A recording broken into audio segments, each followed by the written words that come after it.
তুই বেটা, তুই ইসলামের আল্লাহর কোরআনের কোন বিধান সম্পর্কে যখন তোমার অভিযোগ, তাহলে তুমি মুসলমানই হও নাই এখনো। আগা কাটলে খালি মুসলমান হয় না। এই যে শাহরিয়ার কবির, এরা তো শাহরিয়ার কবির বললে অনেকে চিনে না। ওটা নাই বললাম, মুরগি চোরাটা নাই বললাম। আমি একজন মানুষকে শ্রদ্ধা করি এবং আমাদের বাংলাদেশের প্রায় সকল মানুষই শ্রদ্ধা করেন। খুবই উচ্চ শিক্ষিত একজন মানুষ, সজ্জন এবং সুশীল একজন মানুষ, বাংলাদেশের কিংবদন্তি চিকিৎসাবিদ, কিংবদন্তি বলা চলে যে লোকটাকে, ডক্টর জাফরুল্লাহ চৌধুরী। তার শিক্ষা দীক্ষা, তার জীবন আচার জনগণের জন্য, দেশের জন্য তার সারাটা জীবন উৎসর্গিত। এই সকল বিষয়গুলোকে আমরা শ্রদ্ধা করি, সন্দেহের কোনো অবকাশ নাই। মুক্তিযুদ্ধের সময়ে তিনি শিক্ষা অর্জন করে লন্ডনের উচ্চ বেতনের চাকরি ছেড়ে দিয়ে তিনি ময়দানে এসে, ফিল্ডে এসে মুক্তিযুদ্ধের সময়ে তিনি চিকিৎসার দিক থেকে মুক্তিযোদ্ধাদেরকে সহায়তা দিয়েছেন। এরকম একজন ব্যক্তি শিক্ষারও আন্তর্জাতিক বিশ্বে বাংলাদেশের পক্ষ থেকে চিকিৎসা বিজ্ঞানের ক্ষেত্রে তিনি প্রতিনিধিত্ব করেন। এত বড় বাংলাদেশের পক্ষ থেকে করোনা টেস্টের জন্য সর্বপ্রথম তারা সারা বিশ্বব্যাপী চ্যালেঞ্জ গ্রহণ করে করোনা টেস্টের যে কিট আবিষ্কার করেছিলেন, গণস্বাস্থ্য যে ওনার প্রতিষ্ঠান আছে সেটার পক্ষ থেকে। তাহলে কত বড় ব্যক্তি। সাম্প্রতিক এক আলোচনায় দেখা গেল যে ইসলামের অনেক মৌলিক বিষয় সম্পর্কেই ওনার প্রশ্ন রয়ে গেছে। উনি বললেন সেটা যে আল্লাহ রাসূল কোরআনে পাকের মধ্যে একটা আয়াতের মধ্যে আল্লাহ স্পষ্টভাবে বলে দিয়েছেন যে আল্লাহর নবীর স্ত্রীগণ ও আজওয়াজুহু উম্মাহাতুহুম, নবীর স্ত্রীগণ মুমিনদের মা, ওয়ালা আন তানকিহা বাদাহু আজওয়াজাহু ওয়ালা আন তানকিহা আজওয়াজাহু মিন বাদিহি আবাদা। হে মুমিন, তোমাদের জন্য নবীর কোন স্ত্রীকে নবীর মৃত্যুর পরেও বিবাহ করা বৈধ নয়। এটা কোরআনের স্পষ্ট কথা যে উম্মাহাতুল মুমিনিন, আল্লাহর নবীর স্ত্রীগণ আমাদের কি লাগেন। এজন্য আমরা ওনাদের সকলকে কি বলি? উম্মুল মুমিনিন, মানে মুমিনদের মা, মুমিন জননী। হযরত আয়েশা মুমিন জননী, হযরত হাফসা মুমিন জননী, হযরত খাদিজা উম্মুল মুমিনিন, হযরত সফিয়া উম্মুল মুমিনিন, উম্মে হাবিবা, হযরত এই যে উম্মে সালামা, ওনারা সবাই আমাদের মা। তো আল্লাহ পাক ওনাদেরকে ইমানদারদের মা সাব্যস্ত করেছেন। আর নবীর ইন্তেকালের পরেও কোন উম্মতের জন্য নবীর স্ত্রীদেরকে বিবাহ করা হারাম করে দিয়েছেন। এটা কোরআনের বিধান, এটা আল্লাহর অকাট্য বিধান। অথচ এত বড় একজন শিক্ষিত মানুষ 2021 সালে এসে বলতেছে যে এটা কিরকম কথা হলো, এটা তো আমার মানতে পারতেছি না আমি। আউযুবিল্লাহি মিনাশ। তিনি অবশ্য পরবর্তীতে ওনার এই সকল কথা থেকে উনি ফিরে এসেছেন এবং উনি ইসলাম নিয়ে স্টাডি করতেছেন, কোরআন শিখতেছেন, আমাদের বড় বুজুর্গদের কাছে গেছেন। অর্থাৎ ওনার কাছে অনুসন্ধিৎসা আছে। আল্লাহ পাক ওনাকে ইসলামের জ্ঞান দান করুন, কোরআনের নূরের দ্বারা আল্লাহ পাক ওনার জীবনকে আলোকিত করে দেন। উনি দেশ এবং জাতির জন্য যে অবদান রেখেছেন, নিঃস্বার্থ একজন মানুষ, আল্লাহ পাক হয়তো তার এই সেবা, এই অবদানকে কবুল করে শেষ জীবনে আল্লাহ পাক তাকে হয়তো ঈমানের হেদায়েত নসিব করবেন। আমি বুঝাতে চাচ্ছি যে এত বড় শিক্ষিত একজন মানুষ, অথচ কোরআনে পাকের এমন একটা মৌলিক বিধান নিয়ে তিনি শুধু সংশয় নিজের মধ্যে রেখেছেন তা নয়, তিনি অকপটে বলে দিলেন যেটা আমার বুঝে আসে না, মানতে পারতেছি না।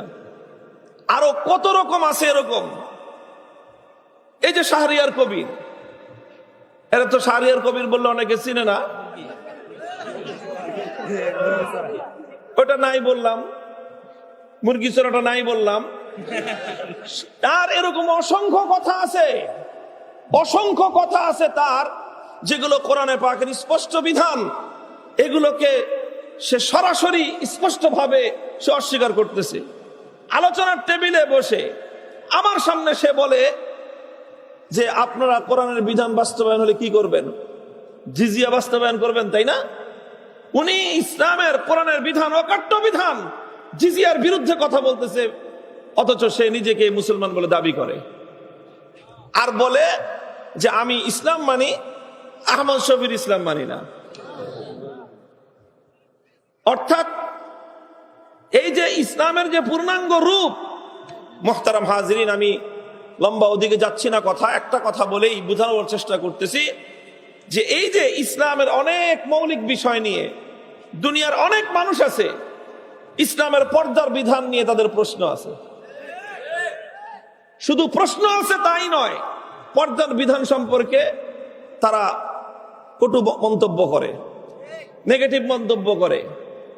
তারা মনে করে যে পর্দা এটা একটা নারীর জন্য স্বাধীনতার অন্তরায়, নারীর জন্য অকল্যাণকর।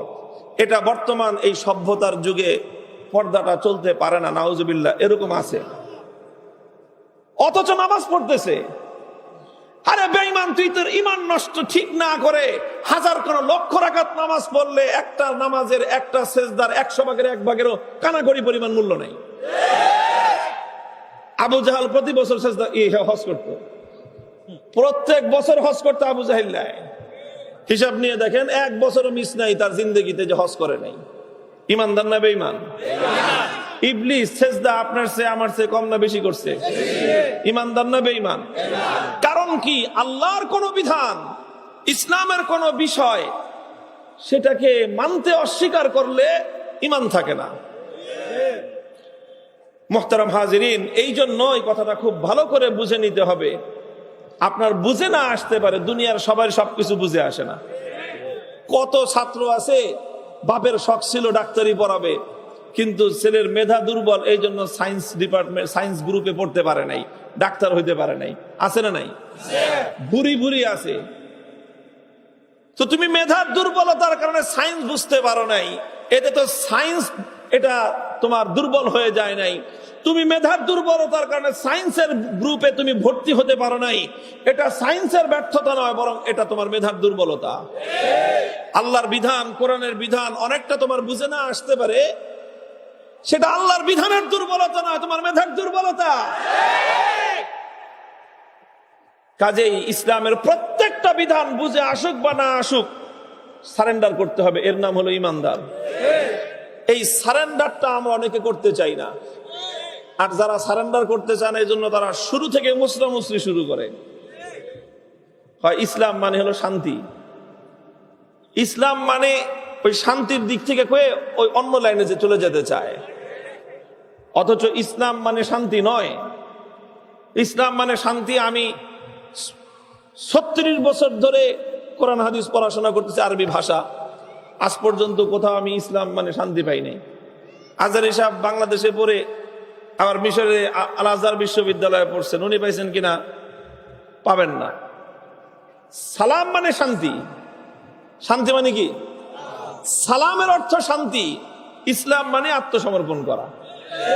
এটা আমাদের ছেলেরা মেয়েরা যখন 2য় বর্ষ পরে মিজান পড়ার সময় তাদেরকে মুখস্থ করে দেওয়া হয়, আল ইসলাম গারদান নেহাদান বাতাত। ইসলাম মানে হলো আনুগত্যের জন্য মাথা নত করে দেওয়া। তুই বেটা, তুই ইসলামের, আল্লাহর কোরআনের কোন বিধান সম্পর্কে যখন তোমার অভিযোগ, তাহলে তুমি মুসলমানই হও নাই এখনো। আগা কাটলে খালি মুসলমান হয় না। মুসলমান হলো তোমাকে আল্লাহর কোরআনের সামনে, আল্লাহর নবীর হাদিসের সামনে মাথা নত করতে হবে। হ্যাকরামি করবা, গাউরামি করবা, তোমার নাম হবে ইবলিস, মুসলমান হতে পারবে না।